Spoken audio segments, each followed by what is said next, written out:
Bonjour et bienvenue dans notre émission Mieux vivre à deux.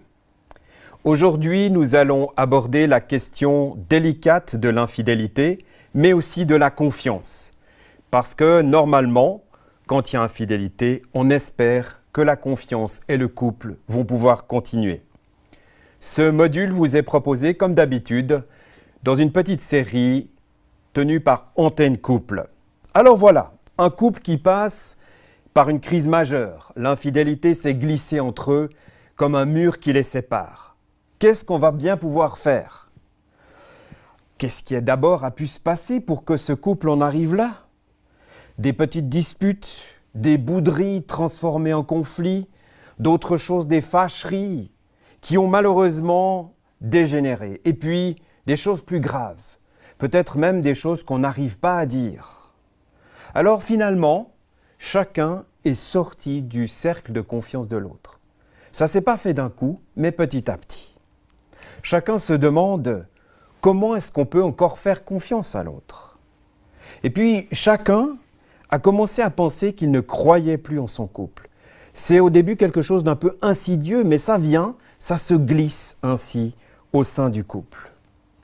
À vrai dire, dans notre société moderne, on est d'accord, le terrain de chasse au niveau des couples est ouvert. Plus personne n'est à l'abri de se faire draguer par quelqu'un au niveau du boulot. Alors bien sûr, c'est pas toujours comme ça que ça se passe, mais parfois ça commence ainsi.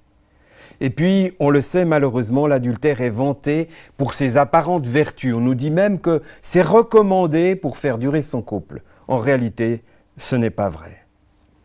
Donc, sans cela, sans même recourir à des sites internet, on sait que c'est facile de nouer des relations dans le cadre de son lieu de travail, de sorties nocturnes, d'activités sportives, culturelles, politiques, etc. Là où il y a des groupes en tout cas.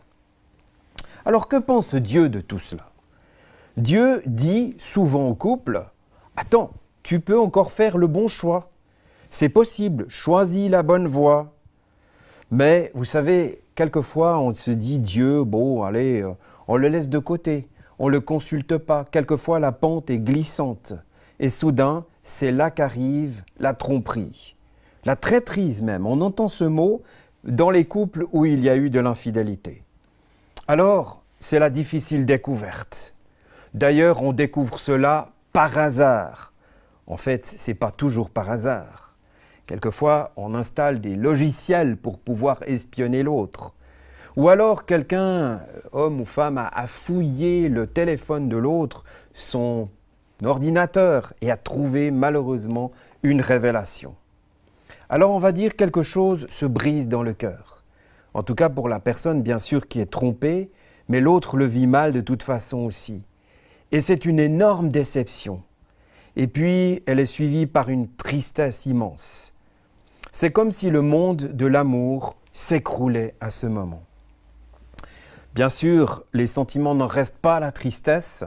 On en vient à une colère quand on se rend compte que finalement, oui, c'est bien ça, la tromperie a eu lieu. Et puis quelle colère quand on apprend aussi que c'est avec son meilleur ami, sa meilleure amie. C'est vraiment quelquefois dramatique. Alors, comment remettre bout à bout la chaîne qui a été brisée? Et là, j'aimerais vous donner le témoignage d'un couple qui a vécu cela.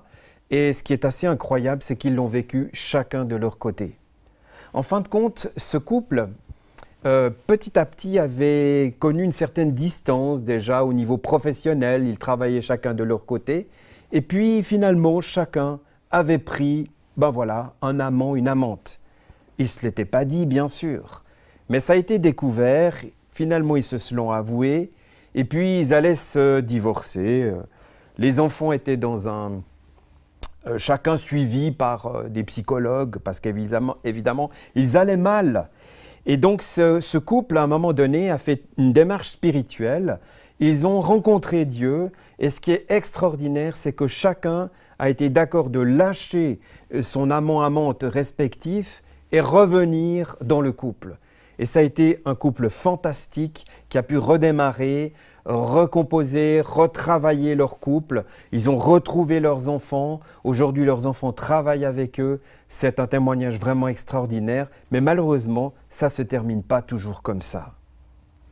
Alors, disons, suite à la tromperie, en réalité, on expérimente plusieurs étapes qu'on appelle les étapes du deuil. Vous les connaissez bien, ce sont les étapes décrites par la doctoresse Kubler-Ross, une psychiatre bien connue.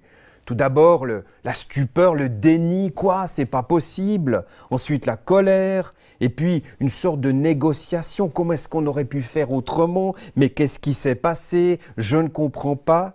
Et puis finalement, de la résignation, assortie d'un peu de dépression et de l'acceptation. Mais ce processus prend du temps. Dans le deuil amoureux, c'est un peu pareil, mais vous allez voir qu'il y a quelque chose d'autre, en particulier les pertes de repères, et puis à cause de l'intériorisation, il y a une dévalorisation de soi. Ça veut dire que la personne qui a été trompée se dit « non mais c'est pas possible, comment ça a pu arriver? C'est certainement parce que je ne suis pas assez pour lui, respectivement pour elle. » Alors une question essentielle se pose. Est-il possible d'envisager un nouveau départ? Oui, c'est possible. Mais évidemment, tout d'abord, il faut que les deux partenaires soient d'accord.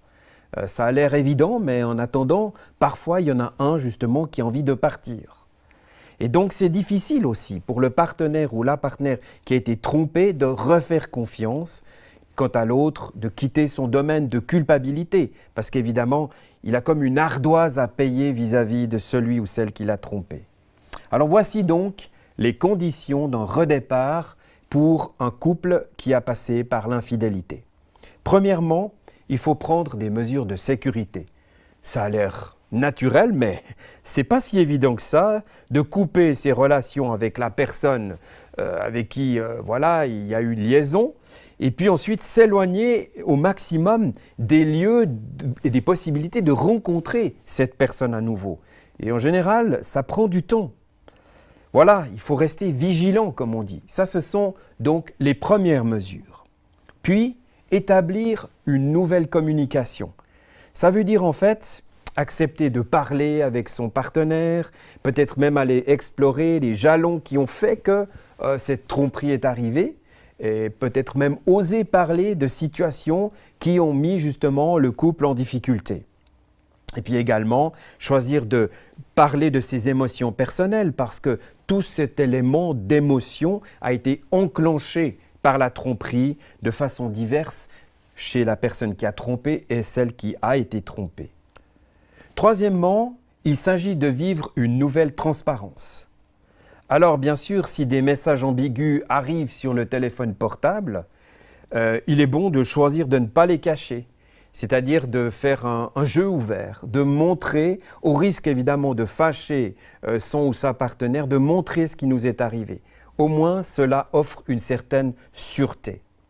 Et puis, bien sûr, aussi s'informer mutuellement au sujet des lieux et des événements qui pourraient remettre en route le doute et la méfiance. Parce que tout cela est connoté. À partir de là, au fond, chaque événement pourrait rappeler ce passé douloureux. Ensuite, rebâtir la confiance. Et là, c'est tout un chapitre. La confiance, c'est vraiment énorme quand ça a été brisé. C'est quelque chose qui ressemble à des ruines un petit peu au fond du cœur. Alors, comment ça marche? Pour remettre la confiance en route dans le couple, c'est vraiment un don des deux personnes. C'est un chemin, un processus que l'on entame. La confiance, oui, elle peut revenir. Mais à quel prix? Voyons un tout petit peu. Tout d'abord, dans la confiance, il y a l'idée d'un cap que l'on rechoisit. C'est un choix au départ. On ne peut pas passer outre. Ce n'est pas juste émotionnel, c'est vraiment un choix. Et puis, il faut oser se refaire confiance, même si beaucoup de choses nous inquiètent. Et ça, c'est en tout temps, ce n'est pas seulement quand il y a infidélité. Parfois, on est inquiet au sujet de l'autre. Alors, comment faire pour que en réalité, cette confiance revienne? On va prendre un risque. Et bien sûr, ce risque permet peut-être d'être déçu. Et donc, sans ça, on ne va pas retrouver la confiance. Mais refaire confiance, encore une fois, c'est d'abord une décision que l'on prend. C'est un choix. Alors on switch sur le côté positif, sur l'honnêteté, la franchise, l'ouverture, la sincérité. On recommence à croire en l'honnêteté de son partenaire ou sa partenaire. Mais ça, encore une fois, c'est un choix. Parce qu'on peut toujours être enclin à un petit peu garder des soupçons d'intention, comme quelquefois on le dit aussi. Alors oui, laissons notre confiance être plus grande que nos peurs. Et le cliché le montre bien là. La confiance, c'est gros, les peurs doivent devenir toutes petites. Et puis bien sûr, on va compter sur Dieu pour qu'il nous aide à avoir un regard positif sur l'autre, l'un sur l'autre, qu'on est chacun, on passe en quelque sorte par Dieu pour reconsidérer l'autre. Ça, c'est vraiment très très important. Et faire confiance à Dieu, parce que justement, lui peut faire quelque chose que nous n'arrivons pas toujours, c'est-à-dire à faire regonfler au fond ce capital de confiance. Ensuite, il faut évoluer vers le pardon. Et quand on est dans tout ce processus de confiance, en réalité, se pardonner, demander pardon, ça ne vient pas tout de suite, parfois. Le vrai pardon, ça met du temps, c'est normal.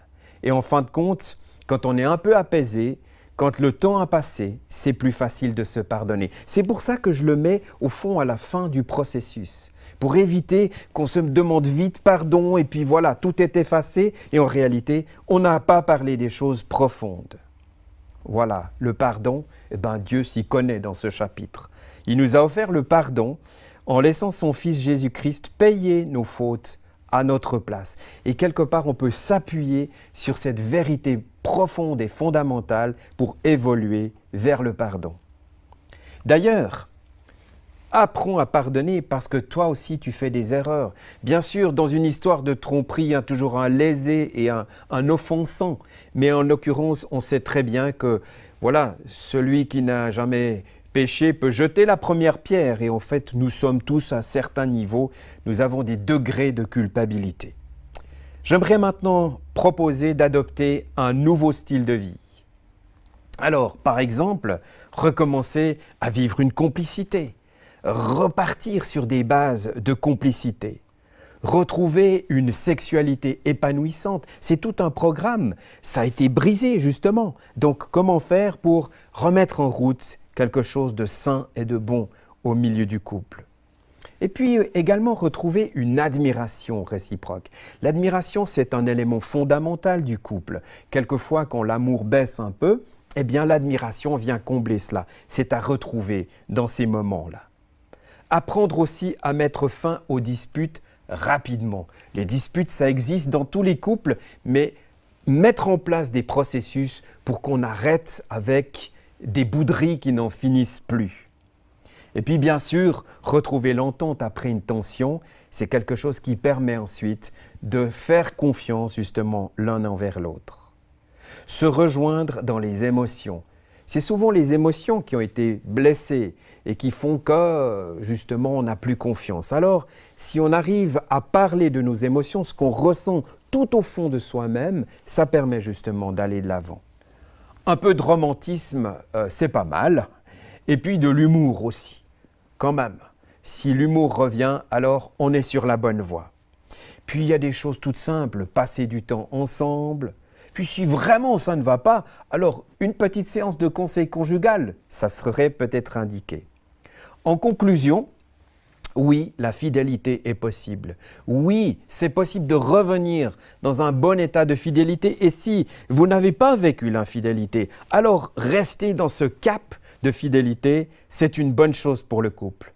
De nos jours, on voit encore des couples extraordinaires qui sont fidèles, qui sont contents d'être ensemble. Et puis moi, j'aime bien ces personnes âgées qui se promènent main dans la main, bras dessus, bras dessous. C'est vrai, quelque part, au fond, ils nous montrent qu'un vieux couple peut rester ensemble dans la fidélité, dans l'amour réciproque. Oui, il y a des couples qui s'aiment jusqu'au bout, quelles que soient les circonstances. C'est une victoire sur l'infidélité, mais aussi sur les choses qui nous assaillent quelquefois au niveau du couple. Alors, faites confiance, tout ira bien. Et pour travailler un petit peu ce domaine, je vous propose un questionnaire qui est intitulé « Confiance et fidélité » auquel vous pourrez répondre ensemble et puis le travailler un petit peu pour expérimenter justement votre degré de confiance l'un envers l'autre. Alors bien sûr, il y a un peu de travail, il y a du dialogue, allez-y, tout ira bien, ça se passera bien et nous vous invitons véritablement à prendre du temps ensemble pour partager. Merci de votre attention et à bientôt.